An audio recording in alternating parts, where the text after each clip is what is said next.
मुरगुड कुर्णी दरम्यान वेदगंगा नदीवरील धरण जुन्या काळातील असल्यानं त्यांचं पिलर ढासळल्यानं दुरुस्तीचं काम मंजूर झालं. निधी मिळाला आणि ठेकेदारांकडून दुरुस्तीचं कामही सुरू झालं, पण सध्या दुरुस्तीचं काम थांबवण्यात आलंय. परिणामी पावसाळ्यात या धरणाला पाण्याच्या दाबानं धोका पोहोचण्याची शक्यता आहे. मुरगुड कुर्णी बंधारा हा वेदगंगा नदीपात्रातील पाणी अडवण्यासाठी आहे, पण या धरणावरून सर्व प्रकारची वाहतूक सुरू आहे.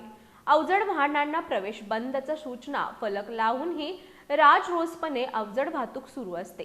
त्यामुळे या धरणावरील काँक्रीटचा रस्ता खराब झालाय. परिणामी वाहनांच्या अपघाताचा धोका वाढलाय. महत्त्वाचं म्हणजे या धरणाचं दगडी खांब कमकुवत होऊन त्याचे दगड निखळून पडल्यानं भगदाड पडले. त्यामुळे धरणालाच धोका पोहोचलाय. पावसाळ्यात धरणाला धोका पोहोचण्याची भीती असल्यामुळे पाटबंधारे विभागानं या धरणाच्या दुरुस्तीचा प्रस्ताव मंजूर केला. 60 लाखांचा निधी दिला. वर्क ऑर्डर निघाली. संबंधित ठेकेदारानं कामही चालू केलं. कामाच्या ठिकाणी भराव टाकण्यात आला, पण पुढील काम सुरू करण्यापूर्वीच काम थांबवण्यात आले.